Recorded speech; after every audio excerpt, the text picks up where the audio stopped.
தாரிக் இப்னு ஷிஹாப் அவர்கள் அறிவித்தார்.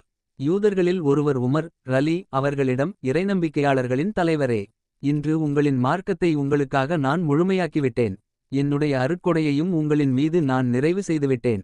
இன்னும் உங்களுக்காக இஸ்லாத்தை மார்க்கமாக அங்கீகரித்துவிட்டேன் எனும் இந்த திருக்குரான் 05 மூன்றாவது இறைவசனம் எங்களுக்கு அருளப்பட்டிருந்தால் நாங்கள் வசனம் அருளப்பட்ட அந்த நாளை பண்டிகை நாளாக ஆக்கிக்கொண்டிருப்போம் என்றார். அப்போது உமர் ரலி அவர்கள், இந்த வசனம் எந்த நாளில் இறங்கியது என்பதை அறிவேன்.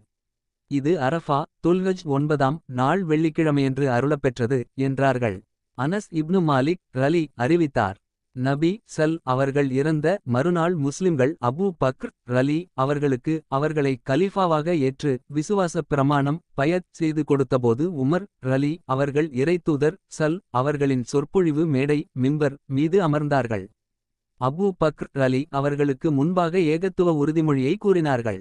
பிறகு இறைவனை போற்றி புகழ்ந்த பின் கூறுகிறேன், நகைமுகம் உங்களிடம் உலகில் உள்ள செல்வத் தைவிட மறுமையில் தன்னிடம் இருப்பதையே தன் தூதருக்கு வழங்கிட அல்லாஹ் தேர்ந்தெடுத்தான். அல்லாஹ் எந்த வேதத்தை கொண்டு உங்கள் தூதரை வழி நடத்தினானோ அதை நீங்கள் பற்றிக் கொள்ளுங்கள், நேர்வழி பெறுவீர்கள். ஏனெனில் அல்லாஹ் தன் தூதரை நேர்வழியில் செலுத்தியதெல்லாம் அந்த வேதத்தின் வாயிலாகத்தான் என்றார்கள். இப்னு அப்பாஸ் ரலி அறிவித்தார். நபி அவர்கள் என்னை தம்முடன் அணைத்துக் கொண்டு, இறைவா, இவருக்கு வேதத்தை கற்றுக் கொடுப்பாயாக என்று சொன்னார்கள். அபூ பர்சா அலஸ்லமி ரலி அறிவித்தார். அல்லாஹ் உங்களை இஸ்லாத்தின் வாயிலாகவும் முஹம்மத் அவர்கள் வாயிலாகவும் தன்னிறைவு கொள்ளச் செய்தான் அல்லது உயர்வாக்கினான். அபூ அப்தில்லா புகாரியாகிய நான் கூறுகிறேன், இவ்விடத்தில் தன்னிறைவு கொள்ளச் செய்தான் என்றே இடம்பெற்றுள்ளது. ஆனால் உயர்வாக்கினான் என்றே இருக்க வேண்டும்.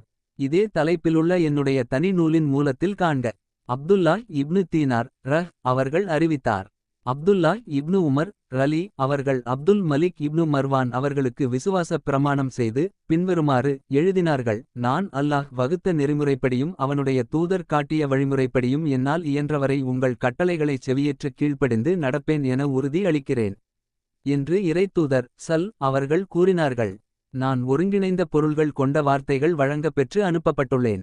எதிரிகளுக்கு என்னை பற்றியும் மதிப்பும் இம் ஏற்படுத்தப்பட்டு எனக்கு வெற்றி அளிக்கப்பட்டுள்ளது. நேற்றிரவு நான் உறங்கிக் கொண்டிருக்கையில் கனவில் பூமியின் கருவூலங்களுடைய திறவுகோல்கள் கொண்டுவரப்பட்டு என்னுடைய கையில் வைக்கப் பெற்றதைக் கண்டேன். இந்த ஹதீஸை அபூ ஹுரைரா ரலி அவர்கள் அறிவித்துவிட்டு, இறைத்தூதர் அவர்கள் சென்றார்கள், நீங்கள் அவற்றை இயன்றவாறெல்லாம் அனுபவித்துக் கொண்டிருக்கின்றீர்கள் அல்லது நீங்கள் அவற்றை பரும் கொண்டிருக்கின்றீர்கள் என்று அல்லது அதை போன்றதொரு வார்த்தையை கூறினார்கள் என்று இறைத்தூதர் அவர்கள் கூறினார்கள். ஒவ்வொரு இறைத்தூதருக்கும் சில அற்புதங்கள் வழங்கப்பட்டே இருந்தன. அவற்றை காணும் மக்கள் நம்பியே ஆகவேண்டிய அல்லது பாதுகாப்பு பெற்றே தீரவேண்டிய நிலை இருந்தது. எனக்கு வழங்கப்பெற்ற அற்புதமெல்லாம் அல்லாஹ் எனக்கு அருளிய வேத அறிவிப்பு வஹி தான். எனவே நபிமார்களிலேயே மறுமை நாளில் பின்பற்றுவோர் அதிகமுள்ள நபியாக நானே இருப்பேன் என எதிர்பார்க்கிறேன் என அபூ ஹுரைரா ரலி அறிவித்தார். அபூ வாயில் ஷகீக் இப்னு சலமா அவர்கள் அறிவித்தார். இந்த புனித காபா பள்ளிவாசலில் நான் ஷைபா இப்னு உஸ்மான் அவர்களின் அருகில் அமர்ந்தேன்.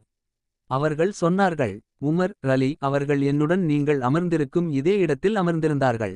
அப்போது அவர்கள், நான் தங்கம் மற்றும் வெள்ளி எதையும் மக்களிடையே பங்கிடாமல் காபாவில் விட்டு வைக்கலாகாது என விரும்பினேன் என்று கூறினார்கள். நான், உங்களால் அப்படி செய்ய முடியாது என்று கூறினேன். அவர்கள், ஏன் முடியாது என்று கேட்டார்கள். நான், உங்கள் தோழாகள் நபி அபூ பக்ர் ரலி ஆகிய இருவரும் அப்படிச் செய்யவில்லையே என்று சொன்னேன். உமர் ரலி அவர்கள், அவ்விருவரும் பின்பற்றப்பட வேண்டியவர்கள் என்றார்கள் என்று இறைத்தூதர் அவர்கள் கூறினார்கள்.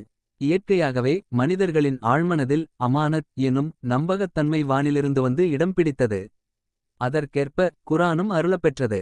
குரானை மக்கள் படித்தார்கள், அதிலிருந்து அதை அறிந்து கொண்டார்கள், மேலும் என்னுடைய வழிமுறையிலிருந்தும் அதை அறிந்து கொண்டார்கள் என ஹுதைஃபா ரலி அறிவித்தார். அப்துல்லாஹ் இப்னு மஸ்ஊத் ரலி அறிவித்தார். உரைகளில் சிறந்தது அல்லாவின் வேதம் குரான் ஆகும். நடத்தைகளில் சிறந்தது முஹம்மத் அவர்களின் நடத்தையாகும். செயல்களில் தீயவை மார்க்கத்தின் பெயரால் புதிதாய் உண்டாக்கப்படுபவை ஆகும். உங்களுக்கு வாக்களிக்கப்பட்டுள்ள மறுமை நாளான வந்தே தீரும். உங்களால் இறைவனை தோற்கடிக்க முடியாது என முர்ரா அல்ஹமதானி அறிவித்தார். அபூ ஹுரைரா ரலி மற்றும் சைத் இப்னு காலித் ரலி ஆகியோர் அறிவித்தார்கள். ஒரு முறை நபி அவர்களிடம் நாங்கள் இருந்தோம். அப்போது வழக்கை கொண்டு வந்த இருவரிடம் உங்கள் இருவருக்குமிடையே சிசிடிவி அல்லாவின் சட்டப்படியே தீர்ப்பளிப்பேன் என்று நபியவர்கள் சொன்னார்கள். அபூ ஹுரைரா ரலி அறிவித்தார். ஒரு முறை இறைத்தூதர் அவர்கள் என் சமுதாயத்தார் அனைவரும் சொர்க்கம் செல்வார்கள் ஏற்க மறுத்தவரைத் தவிர என்று கூறினார்கள். மக்கள் இறைத்தூதர் அவர்களே, ஏற்க மறுத்தவர் யார் என்று கேட்டார்கள். நபி அவர்கள் எனக்கு கீழ்ப்படிந்தவர் சொர்க்கம் புகுவார், எனக்கு செய்தவர் சத்தியத்தை ஏற்க மறுத்தவராவார் என்று பதிலளித்தார்கள். ஜாபிர் இப்னு அப்துல்லா ரலி அறிவித்தார். ஒருநாள் நபி அவர்கள் உறங்கிக் கொண்டிருந்தபோது அவர்களிடம் சில வானவர்கள் வந்தார்கள். அவர்களில் ஒருவர் இவர் உறங்கிக் கொண்டிருக்கிறார் என்றார். அதற்கு மற்றொருவர் கண்தான் உறங்குகிறது, உள்ளம் விழித்திருக்கிறது என்று கூறினார். பின்னர் அவர்கள் உங்களுடைய இந்த நண்பருக்கு ஓர் உவமை உண்டு, இவருக்கு அந்த உவமையை எடுத்துரையுங்கள் என்று பேசிக்கொண்டார்கள். அப்போது அவர்களில் ஒருவர் இவர் உறங்குகிறாரே என்றார். மற்றொருவர் கண் உறங்கினாலும் உள்ளம் விழித்திருக்கிறது என்றார். பின்னர் அவர்கள் இவரின் நிலை ஒரு மனிதரின் நிலைக்கு ஒத்திருக்கிறது. அவர் ஒரு வீட்டை கட்டினார். அவ்வீட்டில் விருந்துக்கு ஏற்பாடு செய்தார். மக்களை அழைப்பதற்காக ஓர் ஆளை அனுப்பினார். அழைப்பாளியின் அழைப்பை ஏற்று வந்தவர் வீட்டினுள் சென்றார், விருந்துண்டார். அழைப்பை ஏற்காதவர் வீட்டிற்குள் நுழையவுமில்லை, விருந்துண்ணவுமில்லை என்று கூறினார்கள். பின்னர் அவர்கள் இந்த உவமையை அவருக்கு விளக்கிக் கூறுங்கள், அவர் புரிந்து கொள்ளட்டும் என்றார்கள். அப்போது அவர்களில் ஒருவர் இவர் உறங்குகிறாரே என்று சொல்ல, மற்றொருவர் கண் தான் தூங்குகிறது, உள்ளம் விழித்திருக்கிறது என்றார். அதைத் தொடர்ந்து அந்த வீடுதான் சொர்க்கம். அழைப்பாளி முஹம்மத் அவர்கள் முஹம்மத் அவர்களுக்கு கீழ்ப்படிந்தவர் அல்லாஹுவுக்கு கீழ்ப்படிந்துவிட்டார், முஹம்மத் அவர்களுக்கு மாறு செய்தவர் அல்லாஹுவுக்கு மாறு செய்துவிட்டார்.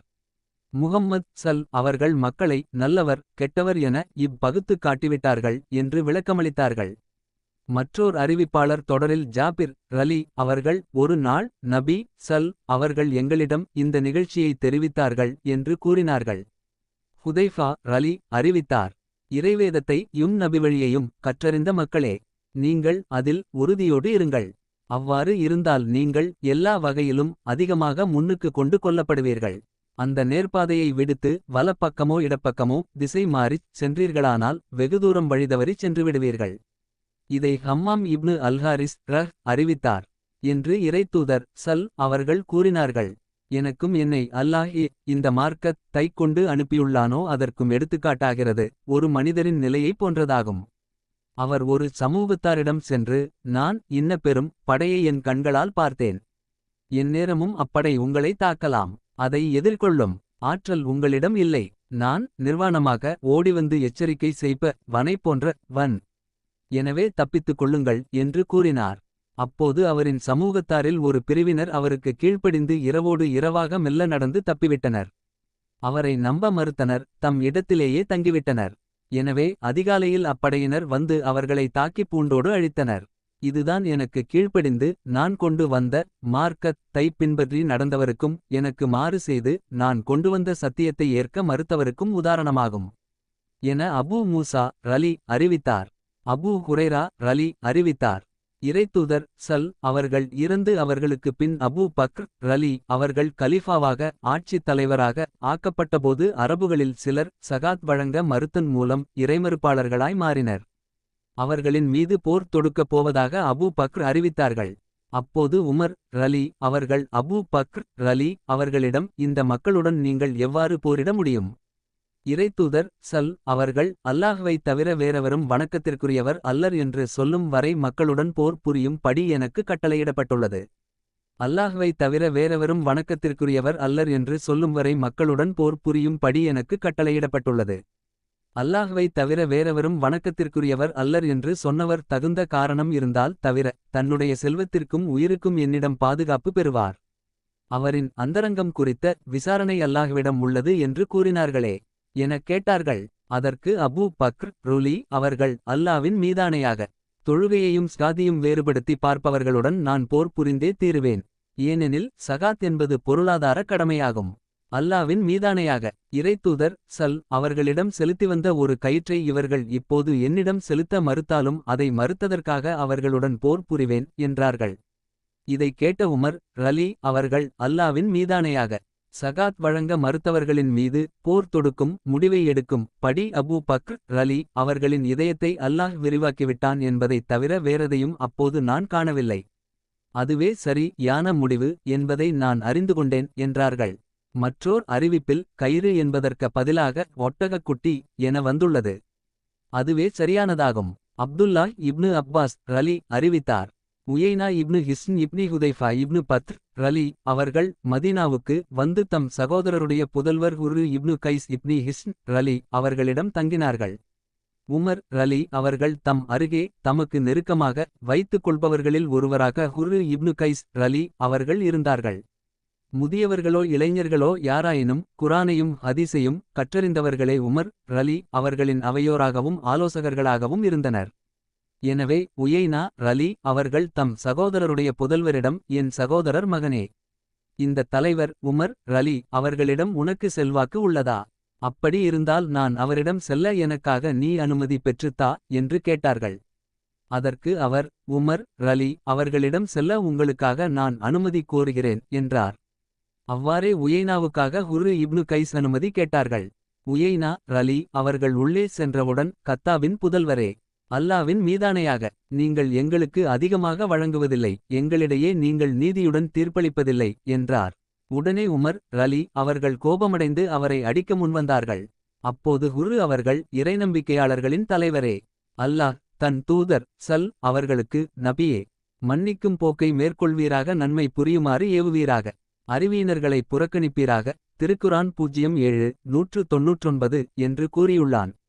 இவர் அறிவியினர்களில் ஒருவராவார் என்றார்கள். அல்லாவின் மீதானையாக ஹுர்ரு அவர்கள் இந்த வசனத்தை உமர் ரலி அவர்களுக்கு ஓதி காட்டியபோது உமர் அதை மீறவில்லை. பொதுவாகவே உமர் இறைவேதத்திற்கு மிகவும் கட்டுப்படுபவர்களாய் இருந்தார்கள். அஸ்மா பின்த் அபி பக்ர் ரலி அறிவித்தார். ஒரு முறை சூரிய கிரகணம் ஏற்பட்டபோது நான் என் சகோதரி ஆயிஷா ரலி அவர்களிடம் சென்றேன். அப்போது மக்கள் நின்று மரகணத் தொழுகை தொழுது கொண்டிருந்தார்கள். அவர்களுடன் ஆயிஷாவும் நின்று தொழுது கொண்டிருந்தார்கள். நான் மக்களுக்கு என்ன நேர்ந்தது என்று கேட்டேன். அதற்கு ஆயிஷா ரலி அவர்கள் தங்களின் கையால் வானத்தை காட்டி சைகை செய்து சுப்ஹானல்லாஹ், அல்லாஹ் தூயவன் என்று கூறினார்கள். நான் ஏதேனும் அடையாளமா என்று கேட்டேன். ஆம் என்பதைப் போன்று ஆயிஷா ரலி அவர்கள் தங்களின் தலையால் சைகை செய்தார்கள். இறைத்தூதர் அவர்கள் தொழுது முடித்ததும் அல்லாஹ்வை போற்றி புகழ்ந்துவிட்டு பின்வருமாறு கூறினார்கள். நான் இதுவரை காணாத யாவற்றையும், சொர்க்கம் நரகம் உள்பட அனைத்தையும் இதோ இந்த இடத்தில் தொழுகையில் இருந்தபோது கண்டேன். மேலும் நீங்கள் தஜ்ஜாலின் சோதனைக்கு நெருக்கமான அளவிற்கு மண்ணறைகளில் சோதிக்கப்படுவீர்கள் என்று எனக்கு வஹி இறைச்செய்தி இறை அறிவிப்பு அறிவிக்கப்பட்டது. மண்ணறையில் தம்மிடம் கேள்வி கேட்கும் வானவரிடம் இறைநம்பிக்கையாளர் ஒருவர் அல்லது முஸ்லிம் இவர்கள் முஹம்மத் ஆவார்கள். அன்னார் தெளிவான சான்றுகளை எங்களிடம் கொண்டு வந்தார்கள். நாங்கள் அவர்களின் அழைப்பை ஏற்று நம்பிக்கை கொண்டோம் என்று பதிலளிப்பார். அப்போது தம் நற்செயல்களால் பயனடைந்த நல்லவராக நீர் உறங்குவீராக, நீர் உறுதி யான நம்பிக்கை கொண்டிருந்தவர் என்று நாம் அறிவோம் என்று அவரிடம் சொல்லப்படும். நயவஞ்சகர் அல்லது சந்தேகங் கொண்டவர் மண்ணறைக்கு வரும் வானவரின் கேள்விகளுக்கு மக்கள் எதையோ சொன்னார்கள், அதையே நானும் சொன்னேன். மற்றபடி வேறொன்றும் எனக்குத் தெரியாது என்று கூறுவார்.